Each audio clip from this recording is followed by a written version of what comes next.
صلوا على النبي محمد. Masih. Kalau bisa saya ajak bicara yang lu punya warga negara kagak. Ada lagi yang capek kita, Pak. Capek betul. Nyampur dan lain sebagainya. Tanam yang rabun. Subhanallah. Buahnya besar sampai durennya. Duren motong. Duren bangkot.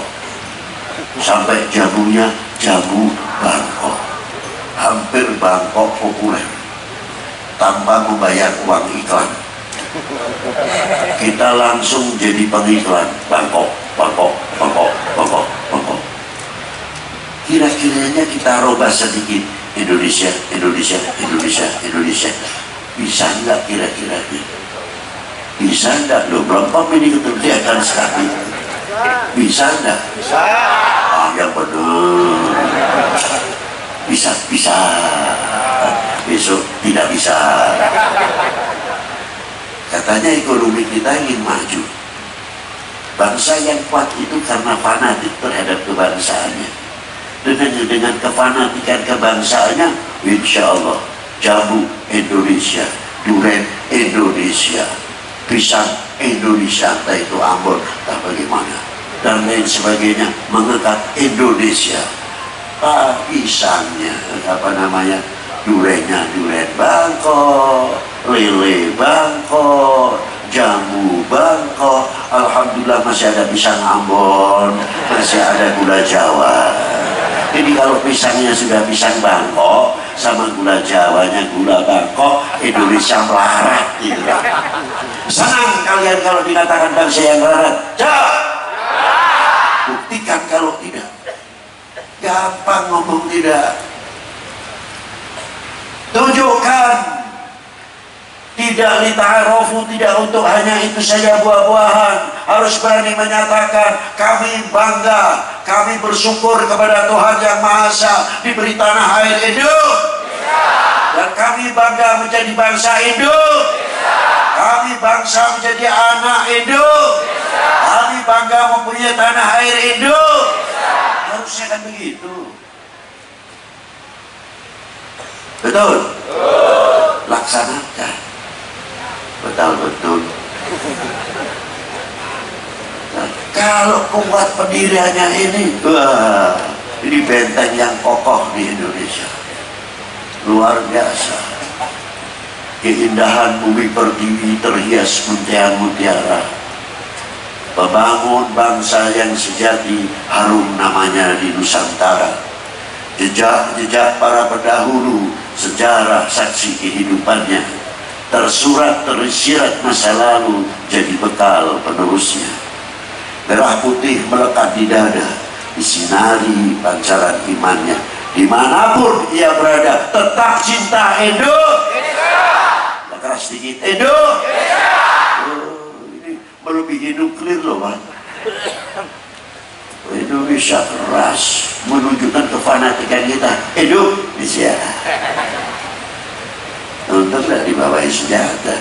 Kalau TNI sama polisi saya tidak heran. Indonesia tuh krak. Ini kalau kita krak deh. Ya Allah, nasib. Kapan kita maju? Nah inilah. Rasulullah sampai bersabda apa? Dari kecintaannya kepada tanah airnya, untuk memberikan contoh kepada kita.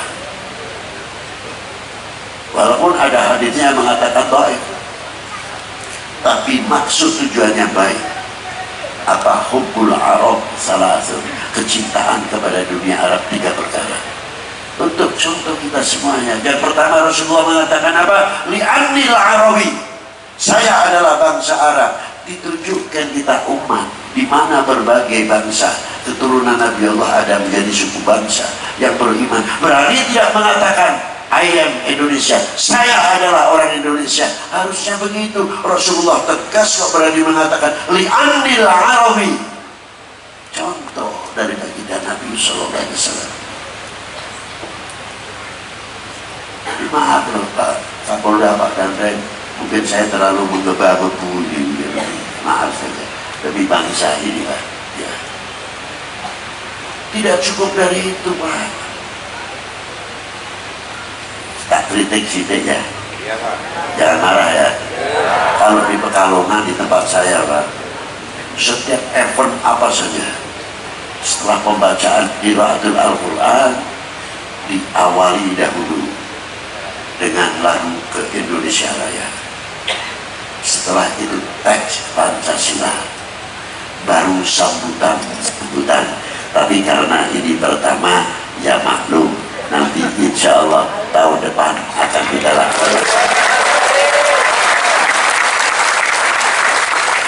Saya ngomong sama Bu Eva itu tadi, jadi bulan Januari nanti tanggal berapa, ayolah diadakan pengajian akbar di Lampung ini untuk membuat perekat umat, perekat bangsa, sehingga sekalipun kita akan menghadapi pilpres, tapi tetap kita punya tonggak yang kokoh, tidak bisa digoyah-goyah.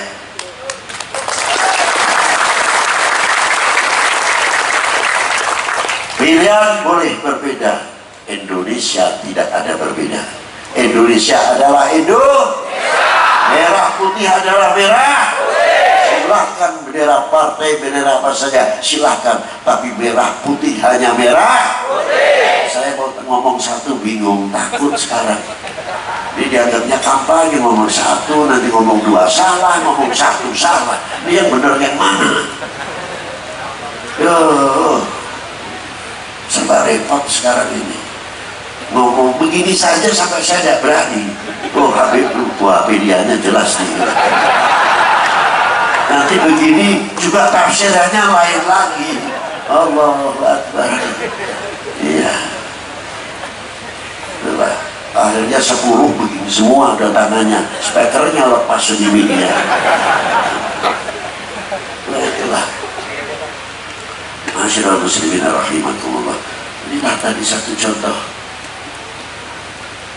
Sampai mana tadi, sampai saya lupa sendiri. Indonesia, Arab. Adil Arabi itu tadi menunjukkan Rasulullah jiwanya, kecintaannya kepada tanah airnya. Nah, kalau kita mau membangun ekonomi, kita tidak fanatik kepada apa yang keluar dari produk bumi pertiwi ini. Kita lita'arofunya itu bukan antar manusia saja, lita'arofu untuk mengenal tanah airnya. Dibekali oleh apa? Inna akramakum indallahi atqakum. Atqakum menjadi landasan pertama untuk lita'arofu, aman. Tidak ada dunia tempur, tidak ada dunia intervensi.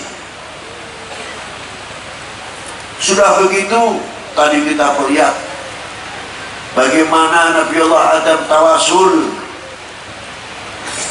kepada Sayyidina Maulana Muhammad SAW dengan at-tauhid, sebagaimana orang-orang ahli thariqah. Apa dasarnya thariqah? At-ta'budallah ka'annaka tara fa in lam takun tara fa innahu yara. Bersembah sujudlah kepada Allah seolah-olah kita melihatnya. Kalau tidak, kita merasa dilihat dan didengar oleh Allah Ta'ala. Kalimat tauhid, at-tauhid maktub fi qulubina, terukir dalam hati semuanya, di hati kita semuanya. Terpancar cahaya tauhid dari hati, menyinari matanya, menyinari telinganya, menyinari tiap kalimat per kalimat, karena merasa akan menjadikan tanggung jawab kelak di hadapan Allah Subhanahu wa Ta'ala. Bukan rebel, bukan cap, tapi di sini di tauhid. Nah, itu. Allah Ta'ala berfirman apa? Ya, ala bidzikrillahi tatma'innul qulub, untuk menenangkan hati berzikir dan bisa menyambung nantinya. Karena tatma'innul qulub apa diantaranya? Yauma la yarfa'u malu wala banun illa man atallah biqalbin salim, yang datang ke hadapan Allah dengan hatinya yang selamat. Itulah. Kalau tauhid ini sudah mewarnai mulut kita, ya Allah, ya Allah, kita mau berbicara yang tidak enak, menyakiti orang dan sebagainya, mikir, tidak segegabah itu. Luar biasa. Matanya pun kalau sudah diwarnai, dilihat oleh Allah, didengar oleh Allah, mata ini pun akan menutupi segala kekurangan-kekurangan sesama kita. Tidak mau membuka aib saudara mukmin sendiri. Tidak akan membuka aib saudara sebangsa setanah air. Tidak akan memberikan peluang kekurangan kita sehingga kita dicacat oleh oknum-oknum bangsa lain. Karena apa? Kita rapat, kita rapi. Walaupun kita tidak tinggal diam, pasti akan kita nasihati, kita luruskan saudara kita itu sendiri. Kalau tuh cahaya tauhid itu sudah menerangi matanya, hatinya, telinganya juga membuat menjadi filter, tidak mudah kemakan oleh hoax, tidak makan oleh hasudan yang akibatnya memecah belah umat, memecah belah bangsa. Kita masih ribut saja. Terkadang kita ruwet talqin, tahlil, maulud jadi omongan mubahasa, sedangkan bangsa lain sudah bikin sekat, sudah bikin nuklir, sudah bikin peralatan tempur yang luar biasa. Coba ekonomi mereka maju, teknologi maju, dari elektro IT-nya, antariksanya, atau astronomi, antropolognya, pertaniannya, beliau maju luar biasa. Tapi kita ketinggalan dan ketinggalan terus. Kalau bangsa lain, Pak, perang umpamanya kalah itu pantas. Karena Pak, yang menang peralatannya, persenjataannya luar biasa, strateginya luar biasa, pantas. Tapi jangan sampai Indonesia kalah dengan hoax. Karena hoax saja ada jualan hoax dibeli. Dan percaya, semoga tidak kalah dengan hoax. Kalau kalah dibombardir, pantas. Karena kita tidak mempunyai kekuatan itu umpamanya. Pantas. Ini sih hoax saja. Percaya begitu. Dinilai sama bangsa lain. Gak usah repot-repot di Indonesia, jual saja kok, laku kok. Alhamdulillah.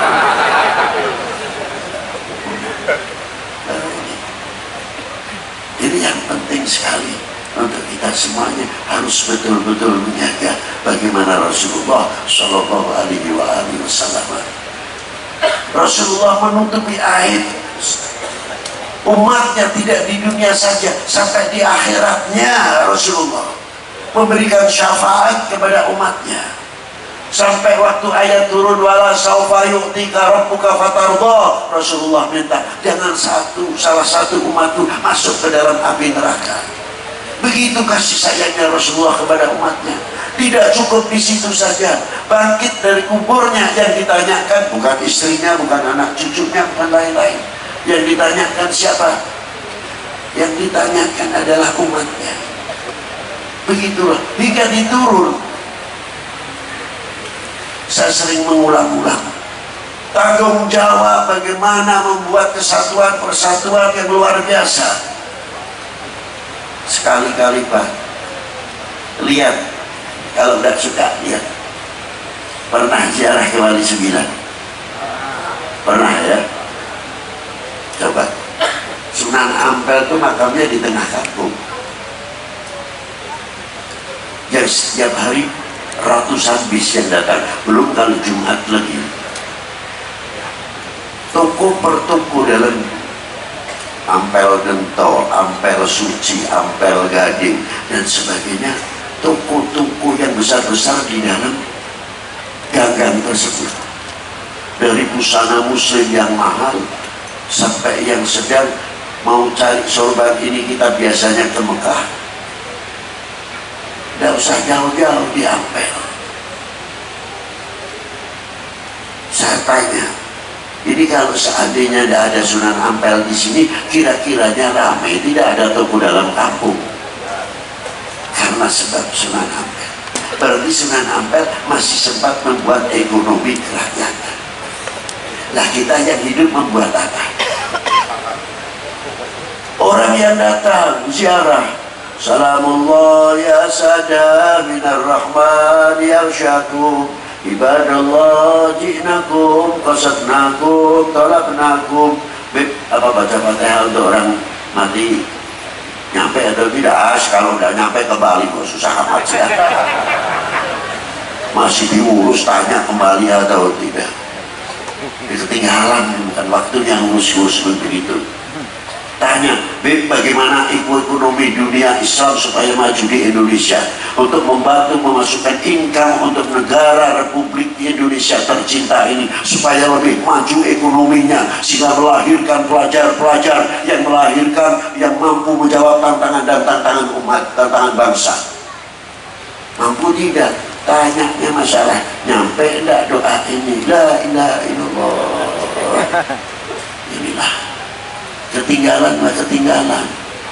Sunan Ampel sampai sekarang masih bisa mempersatukan umat. Datang Al-Fatihah, datang ada yang baca Yasin, ada yang satu khataman, ada yang tahlilan, pendek, panjang, terserahlah.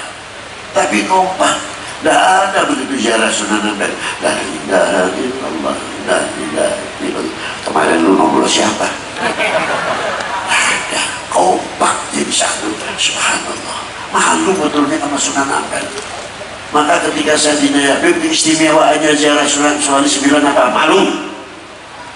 Beliau di dalam kubur masih bisa mempersatukan umat dan mempersatukan bangsa. Lihat Maulana Syarif Hidayatullah, separuh tempat ziarah muslim, separuh non muslim. 400 tahun yang lalu beliau meninggal, lebih, masih bisa mempersatukan umat, masih bisa mempersatukan bangsa.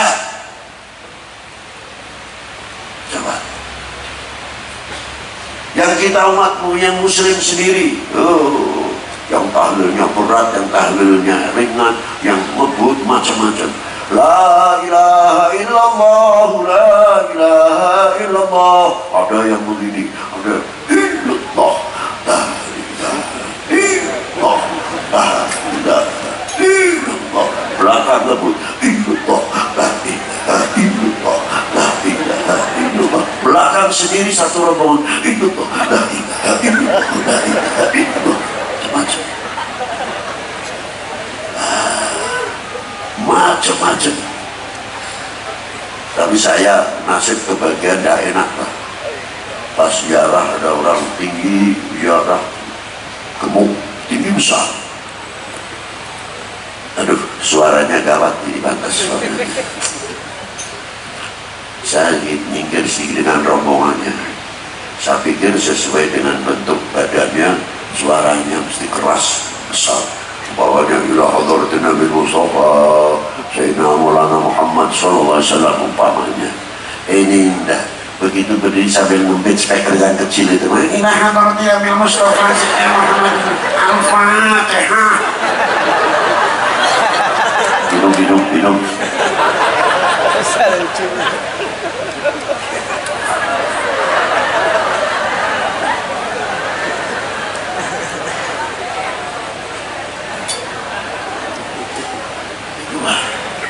Saya kagum kepada Maulana Syarif Hidayatullah.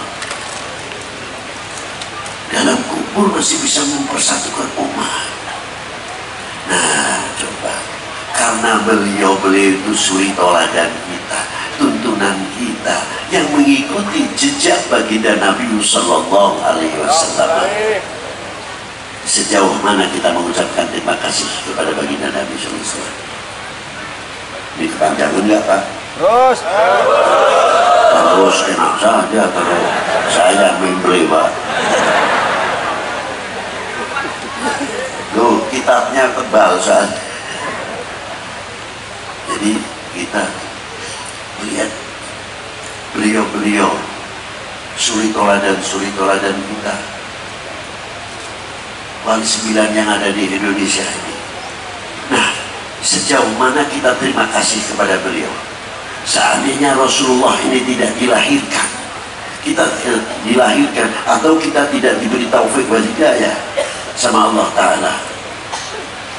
Kita kenal kepada Allah sampai mana? Kita bisa membedakan yang baik, yang tidak baik, yang halal dan yang haram, yang hak dan yang batil dan lain sebagainya. Ngerti taat kepada Allah Ta'ala, Rasulnya, taat kepada ulama, taat kepada pemerintahnya, kepada negaranya. Kalau tidak sebab baginda Nabi SAW dari mana? Maka dengan adanya peringatan Maulud ini bagian ucapan terima kasih kepada baginda Nabi SAW.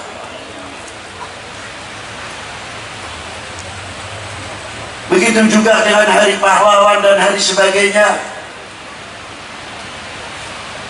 Bagian ucapan terima kasih kita kepada pahlawan-pahlawan pendiri bangsa ini yang menegakkan kembali sang saka merah putih dari belenggu penjajah dan kebodohan. Tinggal kita ngisi sudah sejauh mana dengan tinggalan para beliau, meneruskan perjuangan para beliau. Bagian daripada ucapan terima kasih kepada para beliau. Kayak apa bahagianya para sesepuh pendiri bangsa ini dibakarnya. Senang lihat umat bisa menjadi satu persatu, pemersatuan luar biasa. Tapi kayak apa sedihnya seandainya Pak, bisa ande-ande saya bisa bercakap sama dengan ahli barzah, terutama para sesepuh, para ulama yang telah mendahului kita, para pejuang-pejuang itu. Mungkin saya paling takut ziarah ke Taman Pahlawan itu. Loh, sebabnya takut gimana Beb? Iya, karena beliau akan bangkit dari kuburnya paling tidak bersuara. Apa perkataan beliau? Habib Lutfi, tolong sampaikan kepada saudara-saudaraku setanah air, keringat yang telah aku teteskan, darah yang telah aku kucurkan, kami persatukan tanah air ini dan berkibarlah kembali sang saka merah putih. Sampaikan kepada bangsaku, jangan kecewakan kami. Wassalamualaikum warahmatullahi wabarakatuh.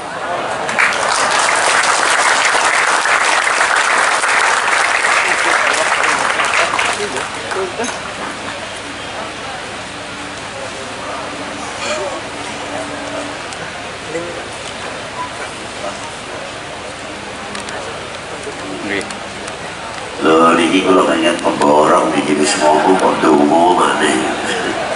Maka kita sami-sami bersama-sama baca Fatihah dengan niat